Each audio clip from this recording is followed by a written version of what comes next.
तो लगता है कि प्रधानमंत्री जी के जो सलाहकार हैं तो गलत सलाह दे रहे हैं उनको आजकल, क्योंकि पूरी जनता समझ रही है कि ये सब क्या है। जनता समझ रही है कि एजेंसीज का किस तरह मिसयूज हो रहा है, पूरी तरह से राजनीतिक है।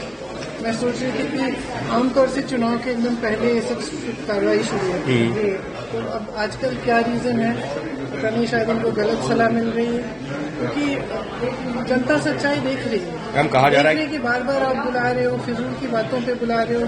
ये कोई सवाल है मेरे पति से आप पूछे कि आपने 17 साल पहले अपनी माँ को 4 लाख रुपए क्यों दी? जी, ये कोई सवाल है? मतलब इस तरह के फिजूल के सवाल है। नेशनल हेराल्ड पे भी ये सब पब्लिक के सामने है। टाइमिंग आपको लग रहा है? जब कहते हैं कि आपकी ये आपने इतनी हजारों करोड़ की प्रॉपर्टी आपने हड़पी है, तो मतलब क्या है? प्रॉपर्टी आपकी होनी चाहिए अगर आपने हड़पी है। 2000 करोड़। तो अगर उस प्रॉपर्टी को आप ना बेच सकते हैं, न रेंट कर सकते हैं, आप मर जाएंगे तो ना आप जायदाद में दे सकते हैं, तो जब उस पर कोई ओनरशिप है ही नहीं तो उसके हड़पने का क्या सवाल है? लेकिन मैम कहा जा रहा है सब मतलब एकदम पूरी तरह से ये झूठे इल्जाम है और ये सारा सिर्फ राजनीतिक उस पर किया जा रहा है। और एजेंसीज में भी मैं बैठी थी दो घंटों के लिए, बिल्कुल, आप तो वहाँ पर थे ईडी में जी, जो भी वेटिंग रूम में था, मैं पूछ रही थी भाई आप किस लिए आए हैं, आपको किस लिए बुलाया, और एक के बाद एक यही आंसर है, या तो एक्सटॉर्शन के लिए बुलाया या पॉलिटिकल केस है। और जैसे ही आप बीजेपी में शामिल हो जाते हैं वो सारे केस।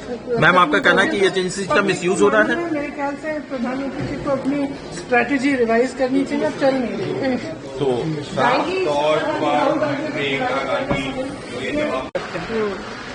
समन किया जाता है, वो बैठते हैं। मैं भी गई थी वहाँ के साथ, मैंने देखा कितने घंटों के लिए आप एक 77 साल की महिला को ऐसे बिठाएंगे जिन्होंने अपना जीवन दिया इस देश के लिए, जो हमेशा सिर्फ देश की भलाई के लिए उन्होंने सेवा की है।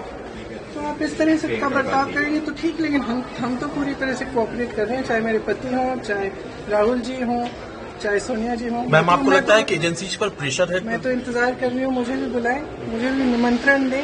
क्या वजह आपको नहीं बुलाया जा रहा है? मैम प्रियंका जी बाकी एक बैग लेकर के आई, उसमें लिखा हुआ है नेशनल हेराल्ड की लूट। वो नेशनल हेराल्ड की लूट लेके घूम रही है। वो करेंगे जैसे को तैसा, एक तरह से आपको संदेश, क्योंकि 2 महीने पहले आप भी एक बैग 2-3 महीने पहले लेकर आई थी। मुझे तो मजेदार लगा। कुछ चर्चा भी हुई अंदर भी, उनसे भी उनसे पूछा कि आपका आइडिया था, क्योंकि उस पर लिखा है नेशनल हेराल्ड की लूट, और खुद कैरी कर रही हैं, तो उसमें क्या है इस बात? तो क्या जवाब मिला? कुछ जवाब नहीं। ओके, तो मैम आपने कहा कि जी जो ऊपर से बताया जाता है वो करते हैं, वही अफसर कहते हैं अंदर ईडी के।